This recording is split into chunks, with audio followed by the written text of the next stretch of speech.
Welcome to the CHL Leaders Podcast, presented by CIBC. Here's your host, Gino Retta. Hello, Canada. So we know that no league in the world develops and sends more players to the NHL, but did you know that the CHL is also one of the world leaders in providing scholarship support for hockey players continuing education? The CHL Leaders Podcast, presented by CIBC, is dedicated to telling the stories of those who use the CHL's education program to launch their life after hockey. On this week's show, we'll chat with OHL grad Chris Perugini, who's now a partner success manager at U.S. Bank. We'll find out how he made that transition from the ice to the world of business. Leading the charge, Andre Tourigny has been named the head coach of Hockey Canada's men's program for the 2021-22 season. So how many tournaments is he actually going to be a part of? And what does that mean in his job description? We're going to go one-on-one with him. Show. Plus, we'll go coast to coast with our insiders for all latest news from the O, the W, and the Q. You're listening to the CHL Leaders Podcast, presented by CIBC. We'll be right back. Everyone has different ambitions, and they all need different plans to help realize them. That's why CIBC has created CIBC Goal Planner. This innovative tool helps you map out your financial goals, track your progress whenever you want, and when life changes, adjust your plan with the help of your advisor. Whether your goal is to pay down debt, reno the kitchen, or save for the future, there's a plan for every ambition with CIBC Goal Planner. Start your plan today. CIBC. Ambitions made real. So we know that no league in the world develops and sends more players to the NHL, but did you know that the CHL is also one of the world leaders in providing scholarship support for junior hockey players to continue their education? Time now for CHL Leaders, presented by CIBC, dedicated to telling the stories of those who use the CHL's education program to launch their careers after hockey. This week, we put the spotlight on Chris Perugini, who played 4 years in the OHL for the Ottawa 67s and the Sault Ste. Marie Greyhounds. And now he's a partner success manager at U.S. Bank. Perugini's got some great memories from his time in the OHL. There's a lot of memories, but I think the first one is a little bit cliche, but I have to say it, is how quickly your hockey career and your OHL career goes by. The OHL is 4 or 5 years for the lucky ones, but it truly flies by. And looking back now, it was 11 years ago when I played in the OHL, which is nuts to think it was 11 years ago. But that would be the first one. I think the second one would be just how cool it is to play in the OHL in front of, 5,000, 10,000 fans, traveling all the time with your 20 best friends. I think it was just a super cool experience. And I know as a young kid, when you're in it, it feels like it's the norm, but it's really not. So I think it's just kind of cherishing those moments. Throughout his OHL career, Perugini has taken classes in school. He made it a major priority to keep his grades up in the classroom while balancing his very busy schedule on the ice. I think it's just conditioning you for how much you can handle. And especially as I was lucky enough to play as a 16-year-old in the OHL, an underager. So I was in high school for, I guess, two and a half of the years where I was still playing in the OHL, and I was a full-time student and full-time hockey player, and a lot of long days. And I think it just conditioned you to handle a lot. I think it was super beneficial for me when I started university because I was, again, a full-time student and a full-time hockey player. And I was also actually working part-time as a hockey coach. So I think it just kind of conditions you to handle a lot and deal with a lot and prioritize. And that's probably the biggest thing. Perugini, who's now 30 years old, was a very solid goalie during his career in the O. In 165 games, he had 81 wins and 7 shutouts. But after his final season in Sault Ste. Marie, he knew he wanted to get his post-secondary education. And thanks to the CHL scholarship program, Perugini went to York University. It was obviously huge in the moment, not having to worry about paying for school when you're, doing a degree and playing hockey. But I think the benefit more happened post school. Obviously, a lot of people come out of university in debt, and it takes years and years to pay off debt. I was lucky enough to graduate with not a penny of debt, and I was actually able to buy my first property, about a year after graduating, which I think is not a possible realization for a lot of grads. So obviously huge when I was in school, but I think even more important once I graduated. Perugini continued to play hockey while at York University, and in the classroom, he received a Bachelor of Commerce degree. And now he's a partner success manager at U.S. Bank.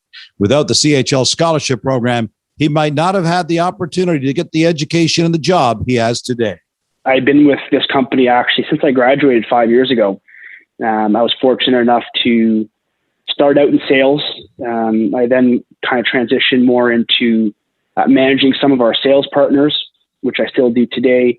And I'm also doing a little bit of project management work. So that has been the last 5 years of my life. And I have been enjoying my evenings and weekends, which is something that I wasn't able to do before. But overall, things are going great. And a lot of the success I've had personally can be attributed to the time I spent in the OHL for sure. That was Chris Perugini, another great success story of a player who used the CHL scholarship program to launch life after hockey. Everyone has different ambitions, and they all need different plans to help realize them. That's why CIBC has created CIBC Goal Planner.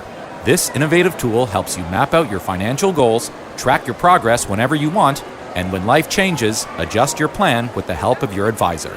Whether your goal is to pay down debt, reno the kitchen, or save for the future, there's a plan for every ambition with CIBC Goal Planner. Start your plan today. CIBC. Ambitions made real. It's time now to make our way across the country for the biggest stories from across the CHL and the O, the Dub, and the Q. First up, it's our WHL insider, Rick the Bear Wild from Kamloops, BC. And Bear, the BC division is back and getting games underway this weekend.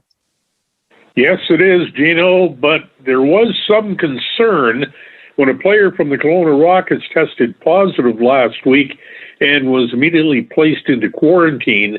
That should have everyone holding their breath here because you're dealing with two hub cities, travel, and 3 teams of players staying in hotels while the host teams, Kamloops and Kelowna, are being billeted.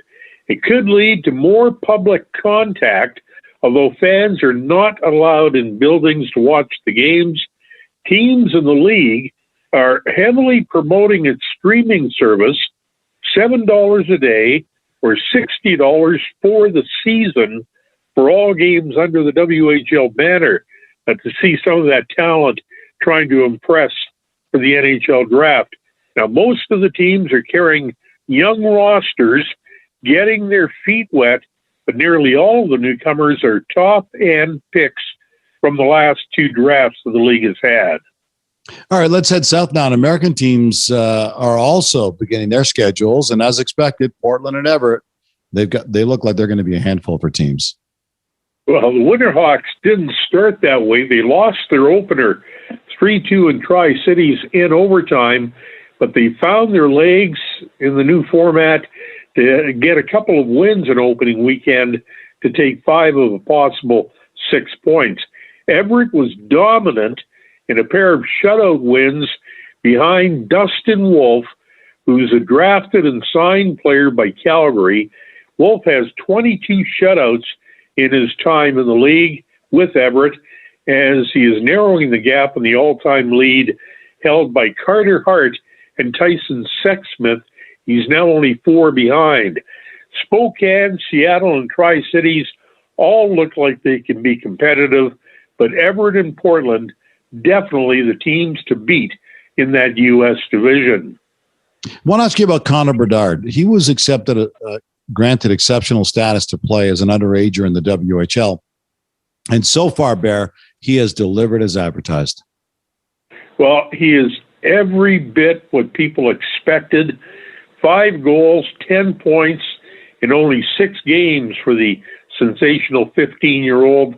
But the Regina Pats don't have a great team around him. They have lost 5 of 6. He's the kind of player you can build a franchise around, and that's what the Pats are doing in a competitive East Division. Even Swift Current, the worst team in the league a year ago, pulled off a major upset this week, beating Prince Albert, with the Raiders missing their stud defenseman Caden Gooley, who's out indefinitely with a wrist injury. Saskatoon and Moose Jaw in that East Division have looked good in the early going as well here, as the East has 2 weeks of action under its belt so far. Hey, Bear, thanks for the update, my friend. Stay safe and healthy. We'll talk to you again next week. You too, Gino. Take care. From Rick the Bear Wild and Kamloops, let's make our way east to Toronto. Our OHL insider, Ryan Kennedy of the Hockey News. And Ryan, a member of the Kitchener Rangers has signed an entry-level contract with the New Jersey Devils. Tell us about him. Yeah, defenseman Michael Vukojevic. And this is pretty exciting because, he's been in Binghamton in the AHL while he's waited for the OHL season, and 6 points in 9 games, which is pretty impressive for a kid that was brought up as more of a physical, kind of a throwback defender, more known for his own end. So good for him for getting that contract signed. It looks like a pretty bright future. Here's some interesting news. NHL, one of the top prospects, Brandt Clark, has returned from Slovakia. And he had a pretty successful run there playing in the pros, making sure he keeps his legs while he's waiting for play to resume here. He really did. And, Brandt Clark is the best OHL prospect up for the NHL draft this year. He was playing for Nové Zámky over in Slovakia. And this was a team that had a lot of trouble scoring when he first arrived. And once he got acclimated, he really kind of caught on. 15 points in 26 games. And for a teenager to do that in a men's league that he's pretty much completely unfamiliar with and a bigger ice surface, it was a great learning experience for him. I spoke to him a while ago, and he's coming back now. Hopefully he'll have some Barry Colt hockey to play for in the near future. But, I think it was a really good decision by him to go over there. And the LA Kings got to like this. Their prospect, Arthur Kaliev, has pulled into the AHL rookie goal scoring lead with 7 through just the first 14 games. Yeah, that Ontario Reign team is really fun right now because you've got Kaliev, you've got Quentin Byfield, Akil Thomas, a lot of great young talent there. And, I was speaking to Nelson Emerson from the Kings not too long ago about Arthur Kaliev, and he loved that this kid was getting a chance to play against men, to really sort of like pick up the pace in his game. And Los Angeles loves his goal scoring acumen. I mean, that's what this kid does. They call it an arty party, and there have been a lot of celebrations for Kaliev so far. We'll see if that catches on when he starts playing in the NHL. Ryan, thanks for this, my friend. We'll talk to you next week. Sounds great. Thanks for having me. From Ryan Kennedy in Toronto, let's continue our journey east. Our next stop is Montreal. Our Q insider from RDS, Stéphane Leroux. And Steph, big news this week for a buddy of yours, Andre Tourigny. That is a huge commitment from Hockey Canada to name this guy to the head coach of our national programs. I first met Andre, I think 20 years ago. He was a midget AAA coach, and then he was hired as the Rouyn-Noranda head coach, and he was there for 12 years, and such a great guy. Always a pleasure to chat with him. We invite him a lot of times at RDS, always very, very good with the medias, and of course he's a good coach. Had a lot of experience. It's going to be his 6th time to go with the World Junior team, 4 as an assistant and 2 as a head coach. So I'm really, really happy for him and for Hockey Canada in that news. That is big news. I want to ask you about the playoff format, the Q. We're getting set now. We're winding things down in the regular season, and we're getting set for the playoffs. What are the playoffs going to look like? Well, it's going to be in 2 different things. The Maritime section is going to have its own pad, and the 12 Quebec teams going to have their pad too. So in Quebec, it's going to start on April 8th.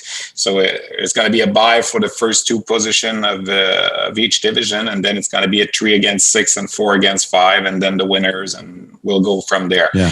The Maritime is going to follow the season till the end of April. The league wants to give the chance to those teams that didn't have the financial support from their government over there to have the chance to bring some fans at the rink. They're drawing about 1,000 fans a game. So, and they're gonna have to have a playoff format a little bit shorter. So it's gonna be 1 game elimination at the start, 6 against 5, and then the winner against the 4th, and then they're gonna start the semifinal and the final. The plan is to have 3 teams left by May the 28th, and then do a semifinal round robin. The two teams that are going to win the tournament goes to the final for the President's Cup. The only downside of all of this, it's great to be playing hockey, is ordinarily the under 18s runs after all the playoffs are done so everybody can go. But because things got pushed back, that means that there's some kids who aren't going to be able to go to the under 18s this year. My main concern is for those kids that are going to be eliminated right from the start. And because of the COVID, because of the quarantine, Hockey Canada have to bring the players in Texas for April the 15th. So it won't be finished. Or maybe it's going to be finished like a team like Rimouski or Sherbrooke. They have Zachary Balduc and Joshua Roy. If they're getting eliminated in 3 games, maybe they're going to have the time to go, but it's really not sure. So Hockey Canada tried to work something with the Quebec teams, but because of that playoff format and because the Quebec League is the only league that's going to run probably a full playoff time, well, maybe there won't be any Quebec Junior Hockey League players for Team Canada. It's not sure. Maybe we're going to find some Quebec players playing outside of the QMJHL, but it's not sure yet. All right, Steph, thanks for the update, buddy. Talk to you next week. It's my pleasure, Gino. Bye-bye. Everyone has different ambitions, and they all need different plans to help realize them. That's why CIBC has created CIBC Goal Planner. This innovative tool helps you map out your financial goals, track your progress whenever you want, and when life changes, adjust your plan with the help of your advisor. Whether your goal is to pay down debt, reno the kitchen, or save for the future, there's a plan for every ambition with CIBC Goal Planner. Start your plan today. CIBC. Ambitions made real. Big news from Hockey Canada on the day, and specifically for Andre Tourigny, who's just signed a 1-year contract with Hockey Canada as head coach of the national program. A pretty amazing day. With it comes the ability to return as head coach of our national junior team next Christmas time, an assistant with our men's national team at this year's Worlds, the head coach at next year's Worlds. And Andre, it means you get to go to the Olympics in Beijing next year as an assistant coach. Congratulations to you. Did you ever think you'd be headed to the Olympic Games? Never, ever. Never. It was a dream. But if I'm still dreaming, please don't wake me up. Let me go, because it's an unbelievable opportunity for me, and I'm really grateful to Hockey Canada and the 67 to give me that chance.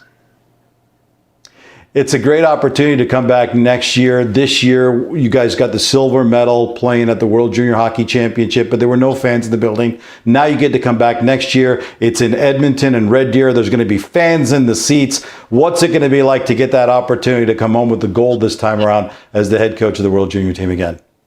That would be unbelievable. We never look for excuses as a coaches, but it was a special circumstance, and I'm really proud about the way we performed, the way we played. Unfortunately, we came up short in the final. We had an unbelievable run until then, but the U.S. played well, and give them a lot of credit. They defend really well in the final, and we could not find the 2 goals we needed. But with the crew we had was the special circumstance. We all know our player did not play leading to the tournament, and having it to get up and running and so quickly, and having another opportunity to do it this year. It's really fortunate to have a chance, and now I know in the past Dom Ducharme Group did it, and they got it done the second time, so we will try to duplicate that. Andre, it's a huge turning point for you personally from a coaching ranks as well. You spent years coaching in junior hockey in the Q, and now in the Ontario Hockey League with Ottawa. You coached the World Juniors. You've been an assistant at the World Juniors. But now you're going to be involved in the men's senior program at this year's Worlds as an assistant, then next year as the head coach, and then as an assistant at the Olympics. What does that mean to you personally to take that next step in your coaching career? It means a lot, Gino, because, having an opportunity, it's never your decision. It's someone else who will give you that opportunity. You don't decide to be the head coach of the Toronto Maple Leafs. It's someone else who trusts you. And being trusted by someone who you work with, it means even more, because, Scott Sandman, Scott Smith, Tom Rennie, those are people I work with. And I earned their trust, and now they give me that opportunity. It's the same thing with the 67s. Being hired by the 67s at the beginning, okay, it's great. But now having that trust from the organization and that long-term deal and that opportunity to go to the Olympic means a lot, because that's someone who knows you, who thinks you're worth it to have it. So it means a ton, and I'm really committed to make the best out of it. It also says a lot about what the Ottawa 67s think of you, because that's your full-time job. And they're allowing you to step away from that for the next 12 months. For a big part of that, probably not being able to pay much attention to the team at all. How do you see that unfolding, and what does that mean to you that they're giving you this opportunity to take what really amounts to a sabbatical? Yeah, we all know that. We all say things, but it's not what the people say. It's really what happened in the action. And it's not where you work, it's for who you work. And here with the OSEC group, the owner, Roger Greenberg, John Pugh, John Riddy, and Bill Shankman, that's the environment they create from the CEO, Mark Gotti, down. It's unbelievable. And the human side of seeing that, an opportunity unbelievable for you personally, and will bring as well a lot of exposure on the organization. I think that is, I'm really blessed to have a chance to work with people like that and to work for them on the long term. It's interesting because you're not being hired, Andre, for a job that's been in Hockey Canada very often. The last time this opportunity was given to a guy was Mark Habscheid, all the way back in 2005. What's it mean to you now to have the next 12 months to focus on your personal development as a head coach and on what you can bring to Hockey Canada behind the bench as well? It means, the people who know me, I often say I'm a junkie for learning. I like to learn. I just love it. I just love to pick brains from other people and look at how they do their thing and learn from it. And now I will have the best lab ever. I will have a chance to work with coaching staff at the World Championship, at the World Junior, at the Olympics, with the best coach in the country. And then after going in the World Championship again with the best crew. And the best management team as well. The management team of the Olympics, I will be there with them to do scouting, to do player evaluation, to prepare stuff. So I will have a chance to pick the brain of those people, to listen to them, to learn from them. So it's a year of you talk about professional development. It's unbelievable, the opportunities ahead of me. So I'm really grateful for it. Andre, when you found out that the job was yours, if you wanted it, who was the first call you made, and what was that like? That's first of all, for the people who know Scott Salmon, the discussion took about, seriously, 2 minutes. Call me and say, hey, Bear, here's the situation. That's what we're thinking. That's why we think we need you in that position. That's the job description. What do you think? I say, I will love it. Say, okay, we'll call you tonight. We'll talk about contract. He called me tonight, say, hey, that's what we got. What do you think? Say yes. It took total, it's a phone call of 2 minutes, and the next one was 30 seconds. So it was really, really short. And I talked to my partner, James Boy, here with the 67s to talk about how we can make it happen. And my next, after my family, my close family, my wife, my kids, and then my mom and my dad was really emotional. I can imagine so. Congratulations. Well-deserved, and good luck with it, my friend. Thank you. I appreciate it. Thank you, Gino. That was Andre Tourigny, Hockey Canada's full-time head coach for its men's program in the 2021-22 season. Earlier in the show, we were joined by Andre Tourigny, who's now Hockey Canada's full-time head coach of its men's programs for the 2021-22 season. For more on that, now join us, our Director of Scouting, Craig Budden. Craig, Tourigny has a great track record.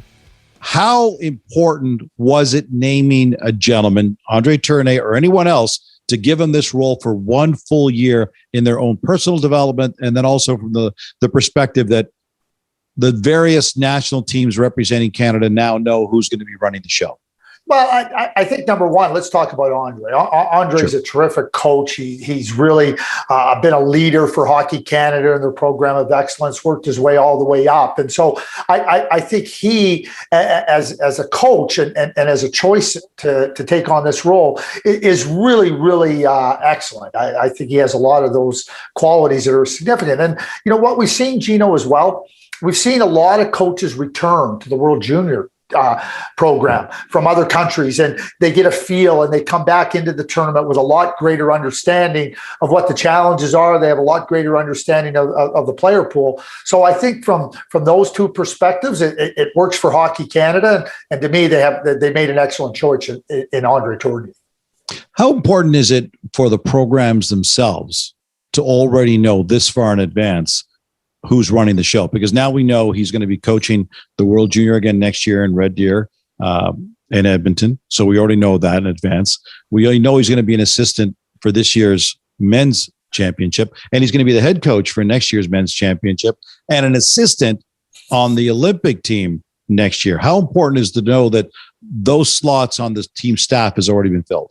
Well, it's really important. And I'm just happy that he doesn't have to do all those at the same time. Yeah, very good point. But all kidding aside, first of all, it gives Andre a lot of touch points. It gives him touch points with NHL coaches, with NHL players to continue to develop as a coach and to bring in different experiences that's going to help him when he's leading the World Junior team, when he's leading the World Championship team, which are two different levels. So I think that's really important. I think there's another significant part of this too that also works really well for Andre Tourigny and Hockey Canada. Alan Miller is now their director of player personnel. He left the Moose Jaw Warriors to take on that full-time role. Alan and Andre have worked together very closely for a number of years now. So now you have your manager and your coach working in concert, to try to build the player pool, build the information on the player pool. And it's also going to give not just Alan an opportunity to go watch the players and evaluate them. It's going to give Andre the same opportunity to do that as well. And I think that's really, really important, for success. And what you're trying to do is give yourself every opportunity to achieve the ultimate success, which is a gold medal. We understand the relevance of scouting. Obviously, you've made a big chunk of your career out of scouting players and personnel. But sometimes we forget that other guys are being scouted as well. Officials on the ice are being scouted. General managers are being scouted. And coaches. Like Tourigny went through coaching minor hockey to the Quebec Major Junior Hockey League, to the Ontario Hockey League now as well. He was an assistant on our World Junior program. Now he's taking over the head coaching job this past year and next year as well. How did they get scouted? Well, I can tell you, Gino, when I'm scouting coaches. I watch how teams play and you start to go, geez, that's really sharp. You like to see how teams play, what type of tactics they're using. So when I'm scouting, I'm not just watching the players. I'm also watching systems of team play and whatnot. And I think that that's really important. I think for coaches, one of the areas Europe does a really good job of this. And I wish and hope that we can integrate this in Canada, is that they have coaches go through the system, and you'll see coaches come up. They'll coach U17, U18, World Junior, national team, and then they'll go back into their clubs, and then they'll start working with players at the U16, at the U14 level. But they're not just working they're working with the coaches.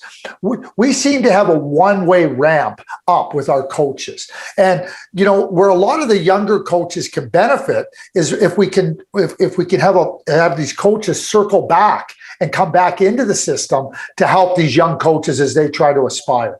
The Europeans do a really good job of that. And I think that that's something that would really benefit a mentorship program, so to speak, for young coaches. Because as you're coming up, you go to coaching symposiums, but when you're sitting there and you have somebody that's working with you, that's coached at all these different levels, it's been in the exact same spot as you.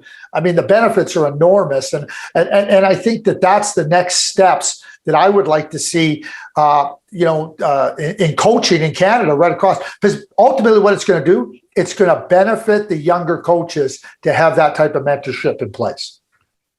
Along that line, how important was it for the Ottawa 67s then to free up Andre Tourigny to do this, because he's still keeping his job, his full-time job with the Ottawa 67s, and still being paid by them on their payroll? How important was it for them to put their support behind this and say, we're going to support Andre through this, and we're going to support Hockey Canada's development program of coaches through this as well? Well, when you use the term sabbatical or use the word sabbatical, Gino, we see this in academia. Where professors get a sabbatical to go work on their research, and the university knows that professor coming back into their environment is going to be better for the experience, is going to be able to share that in. So I think number one, it's really a great example of selflessness by the Ottawa 67s. James Boyd, who's the general manager, he's just a terrific person. He's involved in the program of excellence. So I think it's about saying, hey, listen, we're going to do our part that's going to benefit something that could be to a greater extent than just our little bubble here in Ottawa. And the Ottawa 67s are a good program. They're run very well, but it's not always easy to let a good coach go to say we're going to do this. But I think it speaks volumes about the Ottawa 67s and their program and what they're ultimately trying to do, not only on a bigger stage, but also how it's going to pay dividends back to their own program. And I hope it sends a real strong message to other organizations that this is a model that you can follow. And the last thing I want to ask you about is Hockey Canada's commitment to him now, because it's the first time they're doing this with a full-time head coach this way since Mark Habscheid back in 2005.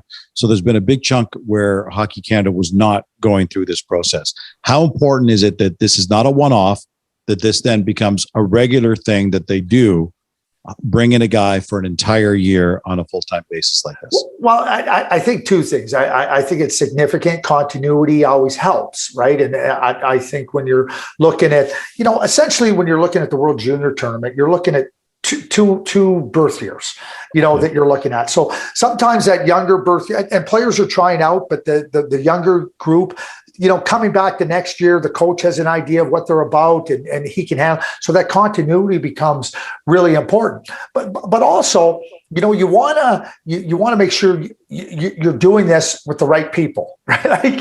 So again, it comes right back to Andre Tourigny. He's the right person. And, it is always the right person, is always the right scenario going to present itself. All I know is this. I think that what Hockey Canada has done is setting a great example for forward thinking and for doing things that will benefit, the program and the players, young coaches, all the way through the system on a much larger level than just Andre Tourigny or Hockey Canada. I think they're looking at it on a much bigger stage. And I think that's the significant positive in all of this.